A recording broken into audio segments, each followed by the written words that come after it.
சொர்க்கமே என்றாலும் அது நம்மூரை போல வருமா? அட என் நாடு என்றாலும் அது நம் நாட்டு கீழாகுமா?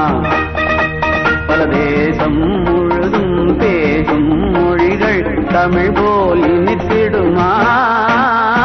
சொர்க்கமே என்றாலும் அது நம்மூரை போல வருமா?